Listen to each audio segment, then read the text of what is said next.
Welcome to hot talk with Srini. నాతో పాటు ఉన్న గెస్ట్ చుక్కా రామయ్య గారు. చుక్కా రామయ్య గారిని ఐఐటి రామయ్య అంటారు. ఐఐటి ప్రవేశ పరీక్షల్లో తెలుగు రాష్ట్రాల విద్యార్థుల్ని సన్నద్ధం చేయడంలో, సక్సెస్ సాధించడంలో చుక్కా రామయ్య పాత్ర వెలకట్టలేనిది.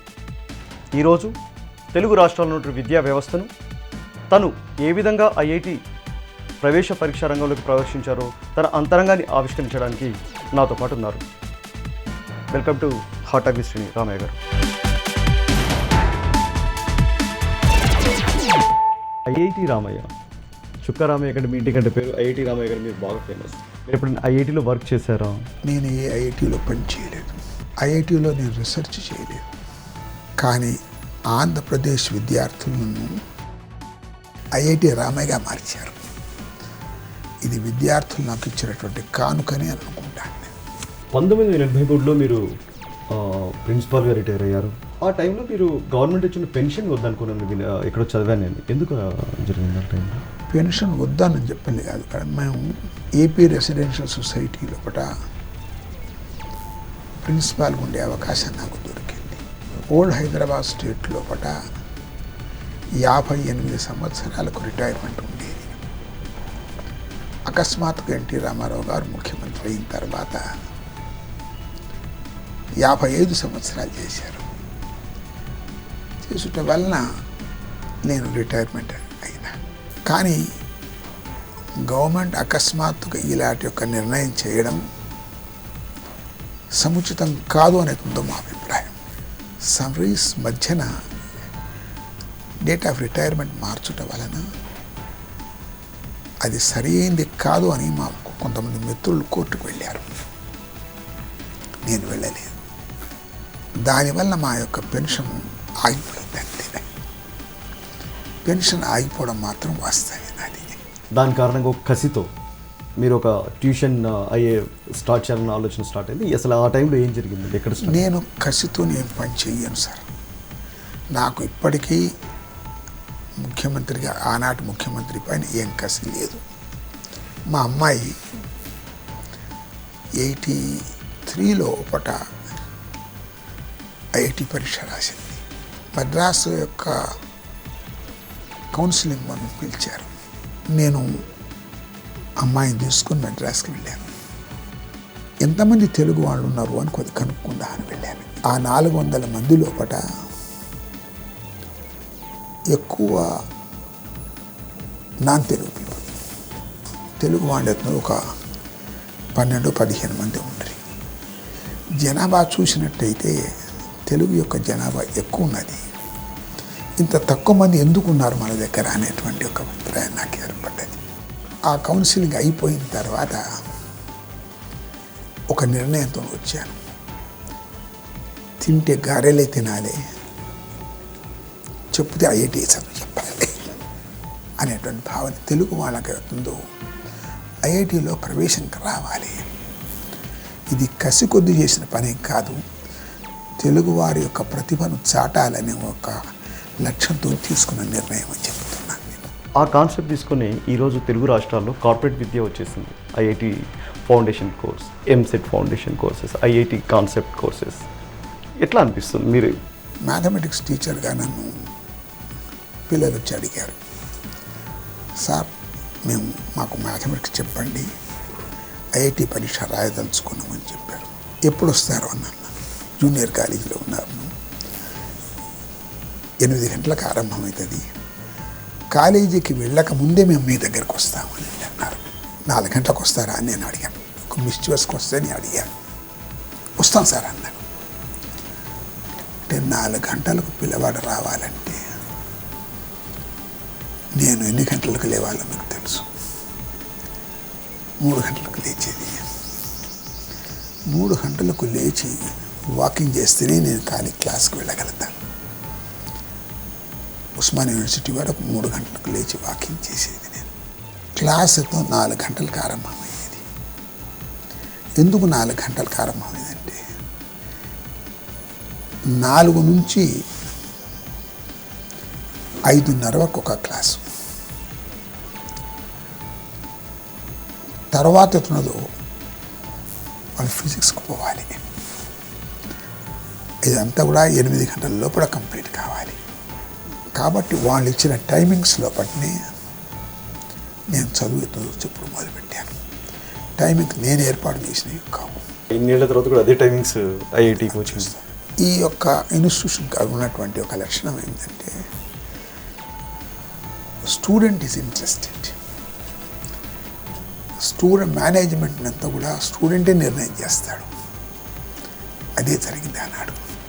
83లో ఆరంభం చేశాను. నేను మ్యాథమెటిక్స్ చెప్పేది అయిపోయిన తర్వాత వాళ్ళు ఎంతో ఫిజిక్స్ కోసం అయ్యి వేరే దిక్కుకు వెళ్ళేది. అప్పుడు చారి అని ఒక అతను ఉండేది నల్లగుంటలో పడ్డ. కెమిస్ట్రీలో మధుసూదనరావు గారు అని ఉండేది. ఈ ఇద్దరి దగ్గరికి వెళ్ళాలి. అది బైవీక్లీ అవి మ్యాథమెటిక్స్ అండ్ సైన్స్. ఆ సంవత్సరం ఎవరు సెలెక్ట్ కాలేదు. మాకు ఇంకా పట్టుదల పెరిగింది. ఎందుకు? నేను ఖరగ్పూర్కి వెళ్ళాను. వాళ్ళు ఏ పుస్తకాలు ఫాలో అవుతారో చూసుకొచ్చాను. ఆ క్వశ్చన్ పేపర్ని చూశాను నేను. ఆ క్వశ్చన్ పేపరు ఇదివరకు ఉన్న యూనివర్సిటీ యొక్క గ్రాడ్యుయేషన్ క్వశ్చన్ పేపర్ కన్నా భిన్నంగా ఉన్నది. నేను ప్రతిరోజు 5-6 గంటలు చదివేది. అప్పటి వరకే నాకు ఎంతో 56-57 సంవత్సరాలు. సో మీరు మొదలుగా స్టూడెంట్ అయిపోయారు. నేను మీరు ప్రిపేర్ అయ్యారు ఐఐటి ఎంట్రన్స్? చివరకు మా ఆవిడ అన్నది అన్నాడు, నువ్వు ఇంత మొద్దు అనుకోలేదు అని అన్నాడు. ఎందుకోసం అంటే రిటైర్ అయిన తర్వాత హాయిగా ఎత్తుండదో కాలం గడిపిన దానికన్నా 5-6 గంటలు ఎంతో శ్రమ పడుతుంటే నన్ను చూసి జాలిపడాలి. కానీ నేను కూడా 5-6 గంటలు చదివేది. 5-6 గంటలు చదివి నేను చదువు చెప్పడం.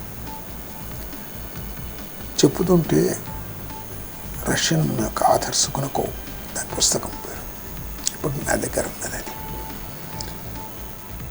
అవి మామూలు యొక్క ప్రశ్నల కన్నా భిన్నంగా ఉంటుంది.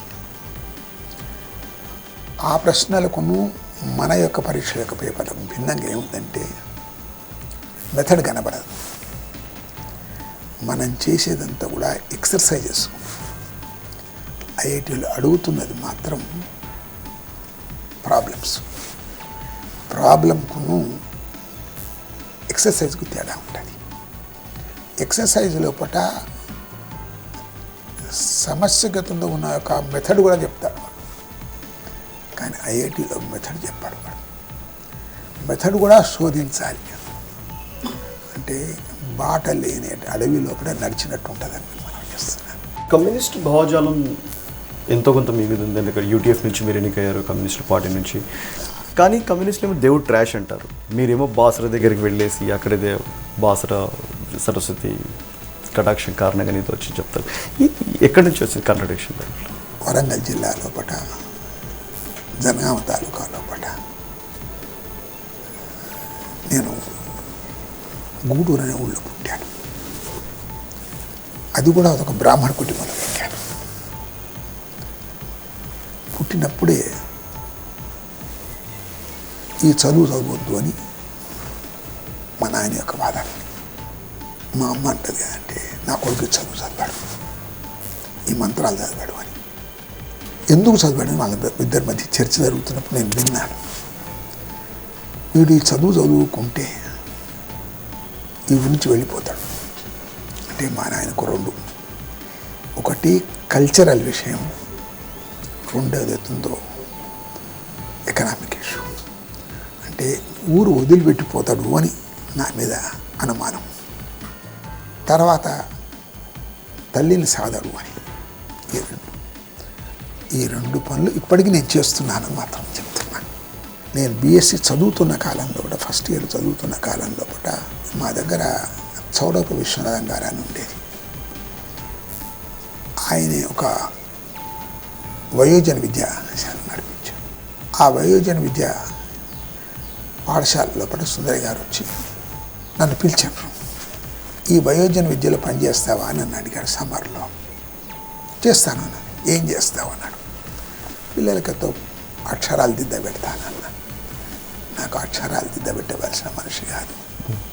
నేను ఒక పుస్తకం ఇస్తాను, ఈ పుస్తకం అవుతుంది. ఆ పుస్తకం ఏంటంటే గోర్ఖే నవల, అమ్మ అనే నవల.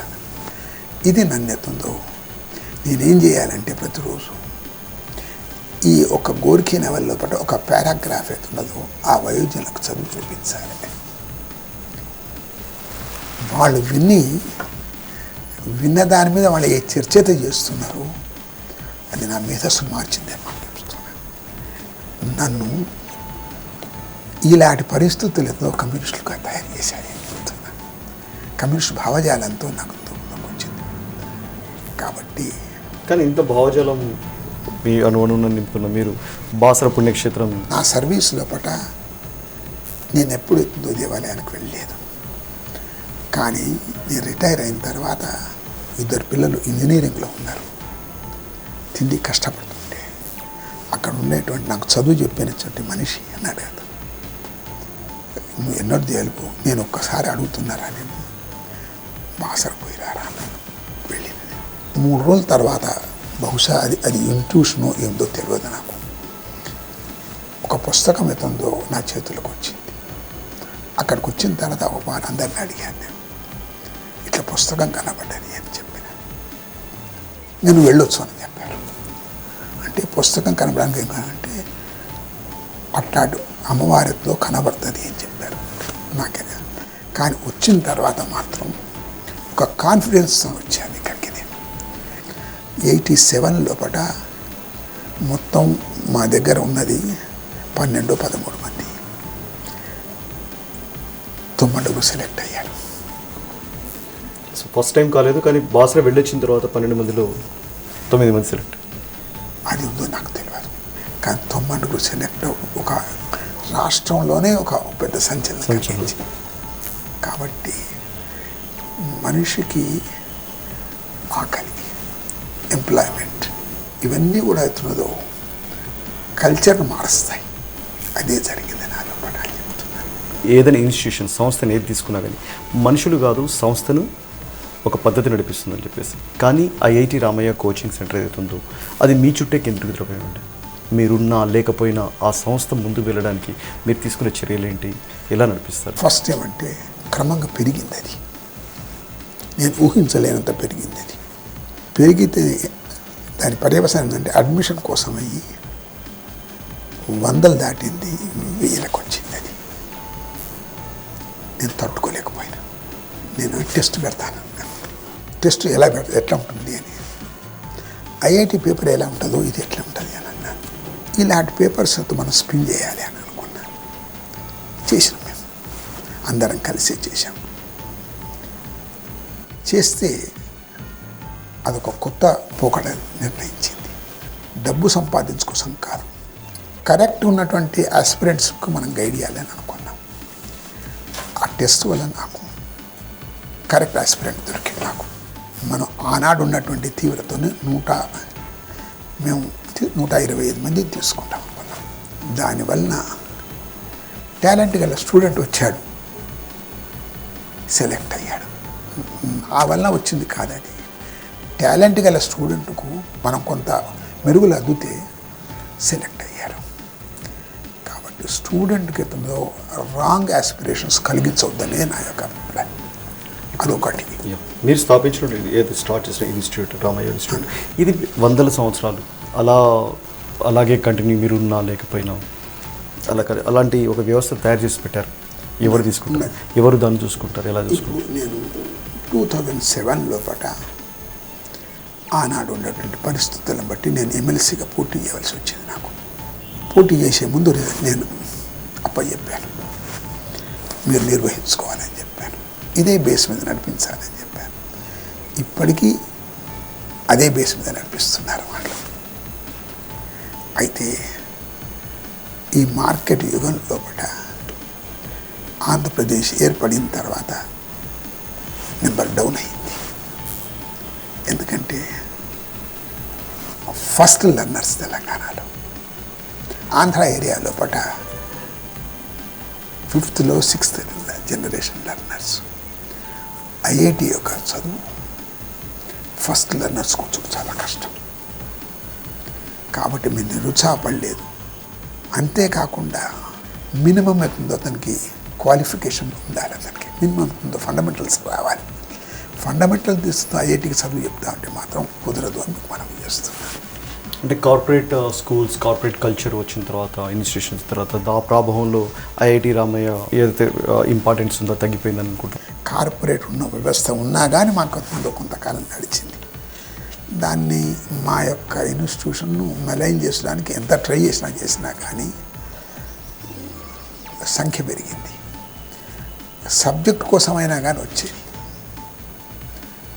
కానీ లోకల్ పీపుల్ యొక్క టాలెంట్ ఎప్పుడో మాకు దొరుకుతులేదు ఇప్పుడు.